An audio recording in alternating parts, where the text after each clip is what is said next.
Assalamualaikum warahmatullahi wabarakatuh. Berjumpa kembali dengan Bu Nova untuk pembahasan materi metabolisme protein dan nutrisi. Mohon maaf sebelumnya suara Bu Nova mungkin terdengar kurang jelas karena sedang ada gangguan suara. Semoga tidak mengurangi tingkat kepemahaman teman-teman semua ya. Tetap Bu Nova pesan jaga kesehatan, konsumsi vitamin C, nutrisi yang bagus, jangan lupa berjemur ya. Tetap sehat teman-teman ya. Baik.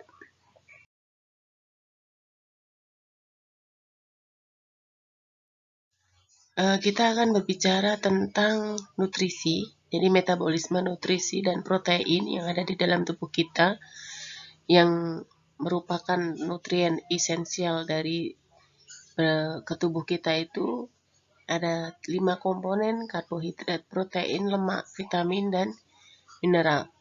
Namun yang akan kita bahas di sini adalah berfokus pada metabolisme protein ya.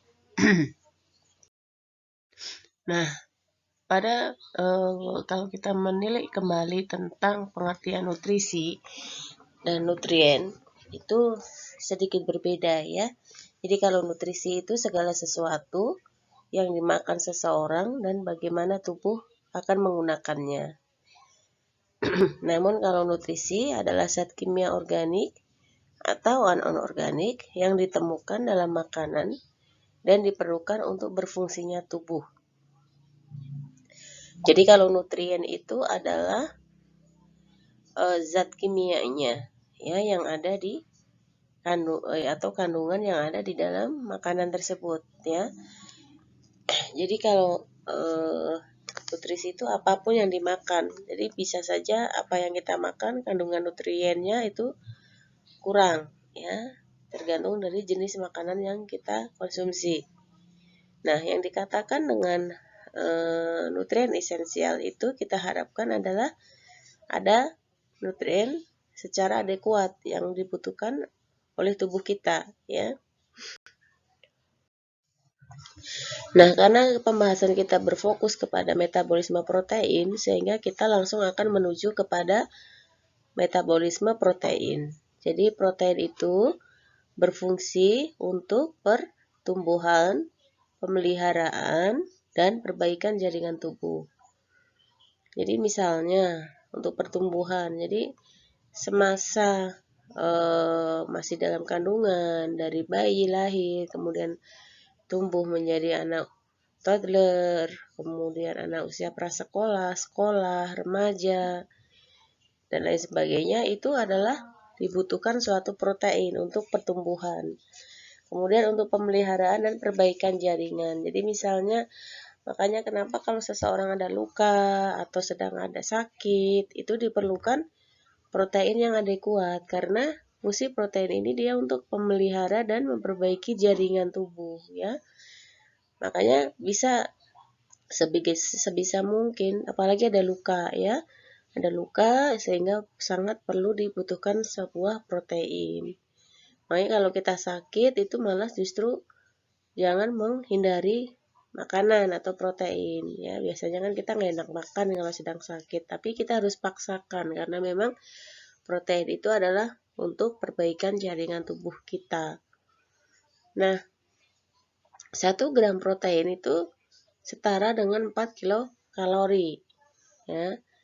Jadi bentuk sederhana dari protein itu adalah asam amino yang nantinya akan disimpan dalam jaringan berbentuk hormon dan enzim.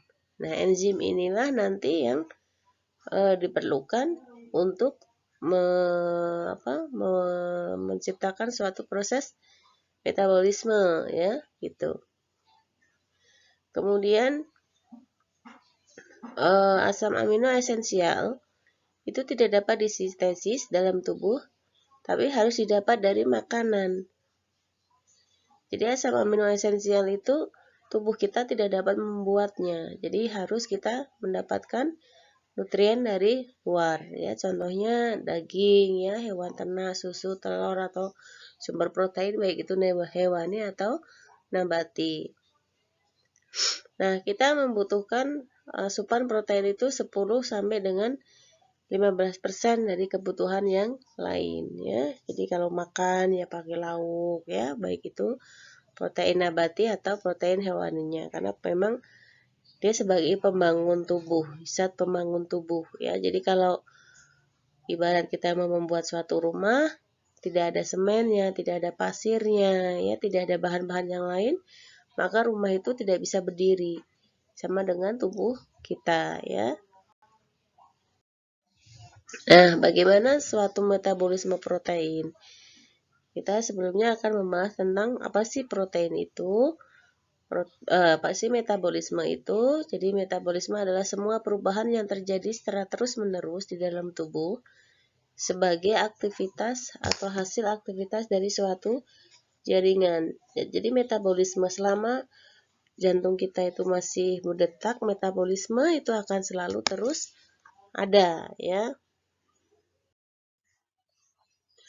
Nah, bagaimana proses suplai makanan ke seluruh tubuh manusia? Jadi makanan itu pertama akan masuk ke dalam tubuh yang disebut dengan proses ingesti.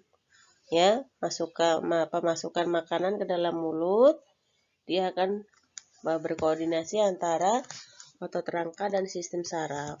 Kemudian akan dikunyah. Kemudian menelan ya. Koordinasi antara lidah, refleks, faring, dan esofagus serta saraf kranial. Sehingga pada proses ingesti ini kira-kira pada saat makanan masuk ke dalam mulut, kemudian ada proses pengunyahan, ada proses menelan ya. Itu kira-kira membutuhkan waktu sekitar 5 sampai 15 detik ya, gitu. Nah, setelah proses ingesti, berikutnya akan ada proses kedua yaitu digesti, yaitu perubahan fisik dan kimia makanan yang dapat diabsorpsi dengan bantuan enzim dan koenzim. Ya, diatur oleh hormon dan saraf sehingga menjadi heme atau kimus. Jadi makanan yang tadi sudah masuk melalui proses ingesti itu akan dimasukkan ke dalam yang lain, misalnya masuk ke dalam lambung. Nah, di dalam lambung ini akan diubah menjadi kimus ya. Kimus itu zat mikromolekul yang masih kecil-kecil ya. Jadi nggak mungkin kita misalnya makan salak masih keadaan utuh kita telan.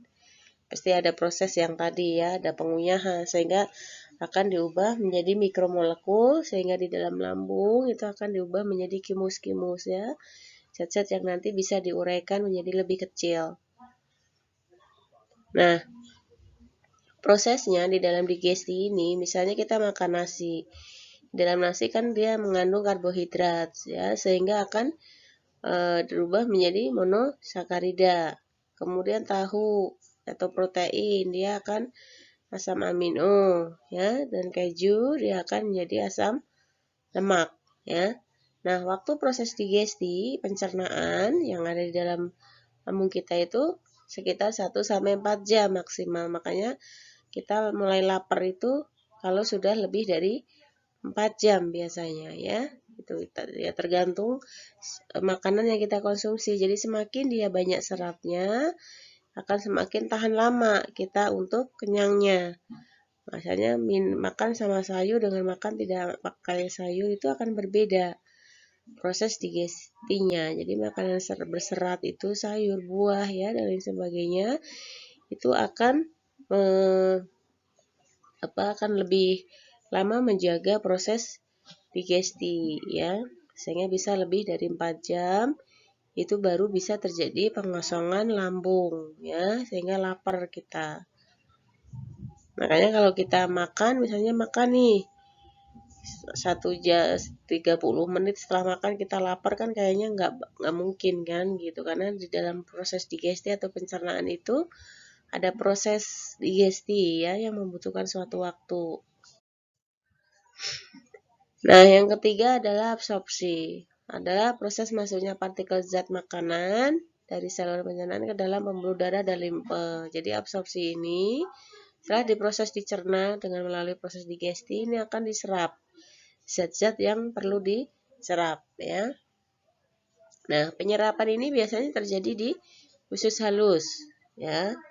Nah, pada saat absorpsi di gaster itu biasanya yang akan dilakukan penyerapan adalah alkohol dan aspirin. Kemudian untuk di sistem limfatik itu biasanya dia akan melakukan absorpsi untuk zat makanan yang larut dalam lemak ya. Terus kemudian kapila darah itu zat makanan yang larut dalam air ya. Jadi itu dari tempat-tempat untuk absorpsi makanan ya. Terus kemudian ada proses ingesti, digesti, absorpsi dan transportasi ya. Nah, kemudian setelah diabsorpsi itu akan diedarkan ke dalam sel. Semua sel dari ujung kaki sampai ujung kepala kita itu membutuhkan suatu nutrisi atau pasokan sel dari zat-zat nutrien yang sudah kita makan ya. Nah, proses di dalam transportasi ini adalah zat yang larut dalam air. Ya, zat yang larut dalam air dan zat yang larut dalam lemak. Nah, proses transportasi zat yang larut dalam air ini terjadi di pembuluh darah ya. Di vena melalui vena porta hepatica ke hepa dan masuk ke dalam sel. Jadi itu prosesnya. Terus kemudian yang larut dalam lemak.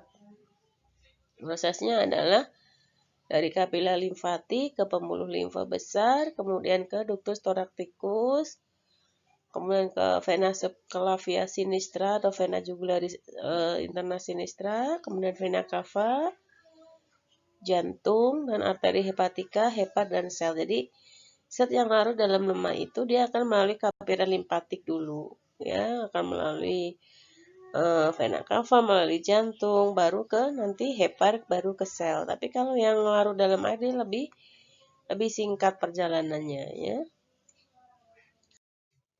Nah, kebutuhan protein untuk orang dewasa itu adalah 1 gram per kilogram berat badan per hari. Jadi misalnya berat badannya 50. Jadi di dalam 1 hari dia butuh 50 gram. Ya, karena berat badan 50 dikali 1 gram. Untuk neonatus 3 gram dia akan butuh lebih banyak. Semakin usianya dia semakin muda, dia akan butuh banyak protein ya, karena untuk pembangun dia supaya dia cepat tumbuh ya. 0,1 tahun 2,5 per kilogram berat badan. Remaja 1,1,5, usia 2 sampai 13 tahun itu sampai dengan 2 gram kilogram per berat badan per hari ya. Nah, bagaimana tentang penilaian status nutrisi? Sebetulnya banyak ya untuk penilaian status nutrisi.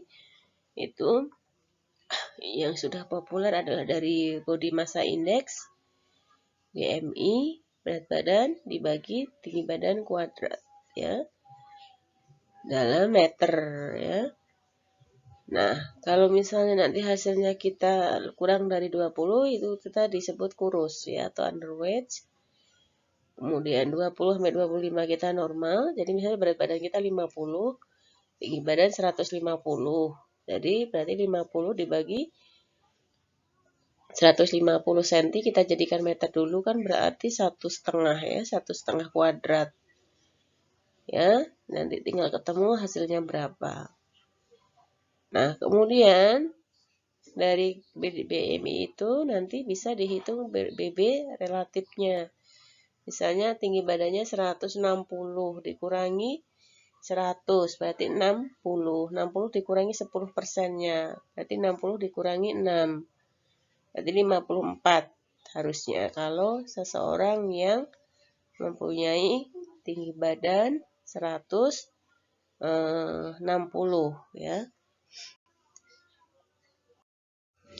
Nah, untuk mendapatkan data protein itu biasanya diambil dari beberapa zat yang ada di dalam tubuh. Jadi data-data biokimia untuk menunjang kadar protein di dalam tubuh kita itu adekuat bisa dipengaruhi dari data biokimia yang ada di dalam tubuh kita. Contohnya adalah hemoglobin dan hematokrit. Nah, produksi hemoglobin dan hematokrit ini dipengaruhi oleh Fe, zat besi, B12 dan protein itu sendiri. Kemudian albumin ya merupakan indikator protein dalam jangka waktu yang lama. Ya. Jadi albumin itu merupakan suatu protein. Transferin dia adalah protein plasma yang berperan dalam pembentukan zat besi, ya. Dia lebih sensitif daripada albumin dalam indikator malnutrisi protein. Jadi kalau orang yang kekurangan albumin itu jelas dia akan kekurangan protein, ya. Transferin juga begitu. Limfosit dia akan menurun bila indeks protein kurang. Jadi limfosit itu kan untuk sel darah putih, untuk sistem kekebalan tubuh kita.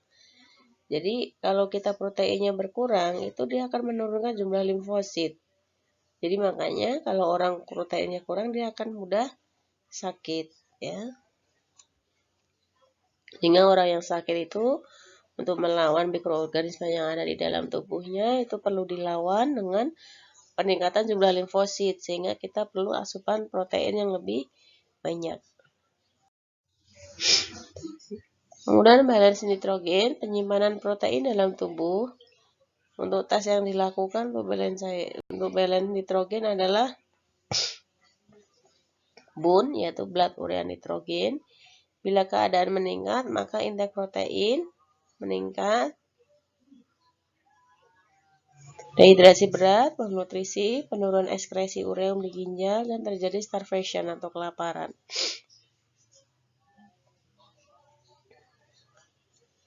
Jadi ini untuk melihat blood urea nitrogennya.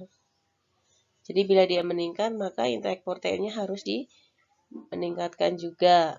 Sehingga ini akan mengakibatkan pada hal ini bisa terjadi dehidrasi berat, ya, malnutrisi, kemudian terjadi kelaparan. Urea urin nitrogen itu juga dipengaruhi oleh proteinnya. Nah, sekarang kita akan berbicara tentang metabolisme protein secara khusus, ya. Jadi kita sudah tahu metabolisme itu adalah apa. Jadi dia suatu proses, ya, untuk yang selama ada pada akibat dari suatu proses dalam sel atau jaringan. Nah, sifat dari protein dan asam amino itu adalah dia tidak tahan asam dan tidak tahan panas. Karena kalau dia terlalu terkena panas, dia akan mengalami denaturasi. Dia akan mengalami perubahan bentuk, ya. Akan perubahan bentuk. Nah, peran dari protein itu banyak sekali sehingga sangat penting sekali kita dibutuhkan protein, ya. Dia untuk mengaktifkan enzim, mengaktifkan reseptor spesifik, sehingga kalau enzim reseptor spesifiknya itu dia aktif, ya, dia akan bagus karena reseptor spesifik seperti hormon pertumbuhan dia harus harus punya reseptor supaya sel kita itu dapat tumbuh dengan baik, ya, secara normal.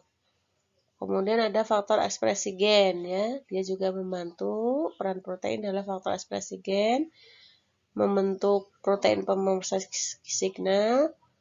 Kemudian untuk kita kontraksi, ya. Jadi otot-otot kita berkontraksi itu dia butuh yang namanya aktin, miosin, dan renin.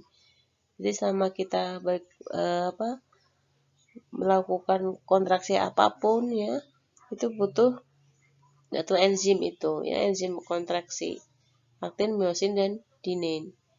Kemudian untuk meningkatkan molekul adhesi sel, untuk rangka sel tubulin juga, untuk menangkal adanya toksin, sebagai toksin difteri atau toksin ular, sebagai molekul transport, sebagai kanal ion ya untuk membuka gerbang ion kalsium, natrium, kalium masuk keluar.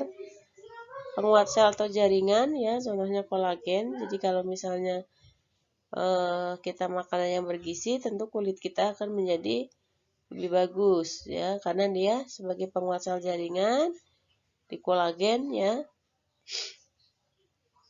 Kemudian untuk faktor pertumbuhan sel baik itu IGF, IgG dan PDGF untuk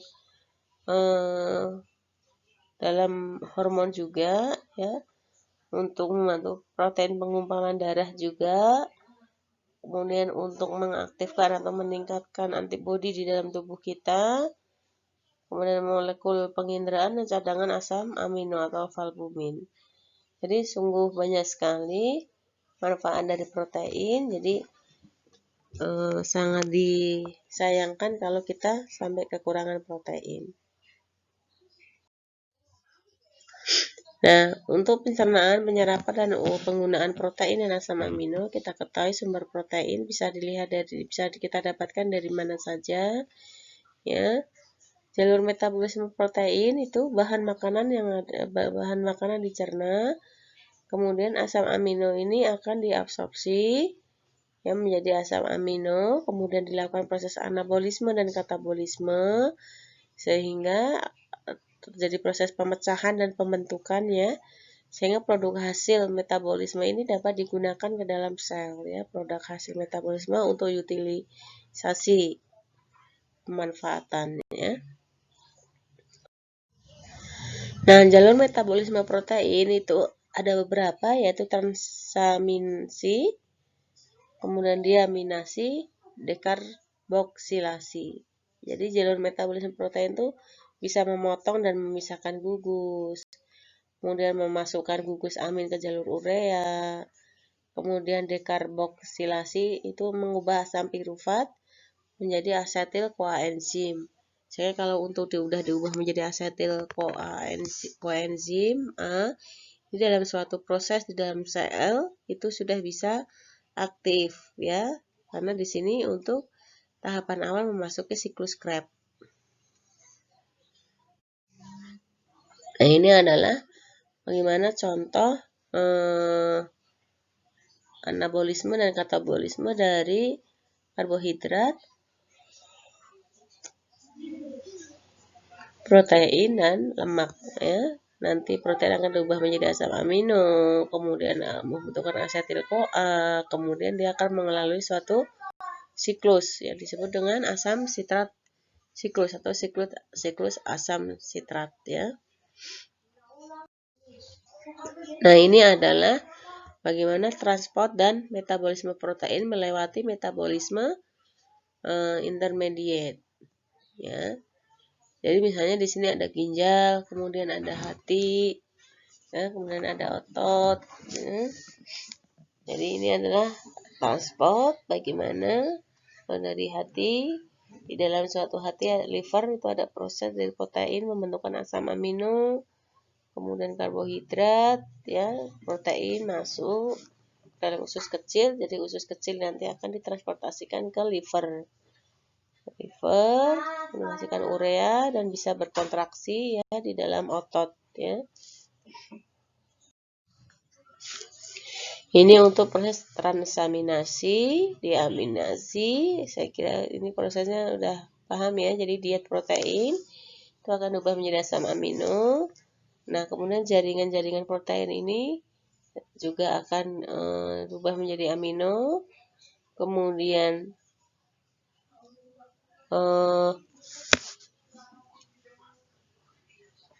asam amino ini akan dibentuk menjadi asam nitrogen dalam glutamat ya, kemudian akan terjadi proses diaminasi, kemudian terjadi pembentukan urea. Urea inilah nanti yang akan dibuang dari ginjal ya. Kemudian transaminasi ini melalui suatu proses siklus Krebs ya. Kemudian ada yang namanya keton body, di zat-zat keton yang ada dalam tubuh kita yang harus dibuang. Nah, Untuk faktor apa yang mempengaruhi metabolisme protein? Itu adalah penyakit, ya. Kemudian konsumsi daging sapi tinggi, obat yang dapat meningkatkan kadar kreatinin adalah vitamin C dan lain sebagainya. Jadi kalau penyakit, peningkatan kadar kreatinin terjadi pada gagal ginjal akut dan kronis, shock, ya terutama ini shock yang jangka panjang, kemudian kanker, lupus, eritematosus, kemudian neuropati diabetes, gagal jantung, akut miokarditis infark dan lain sebagainya. Itu dapat mempengaruhi bagaimana metabolisme protein. Kemudian kita konsumsi daging sapi tinggi. Jadi misalnya kita terlalu banyak mengkonsumsi daging sapi yang tinggi, ini kasihan ginjal kita ya, karena ginjal kita juga ada proses dalam pembentukan urea dari nitrogen yang dari nutrisi-nutrisi protein ya, misalnya daging dan lain sebagainya.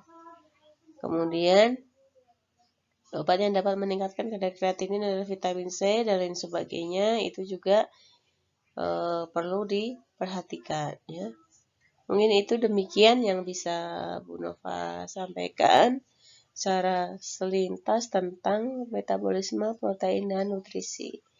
Saya akhiri, wassalamualaikum warahmatullahi wabarakatuh.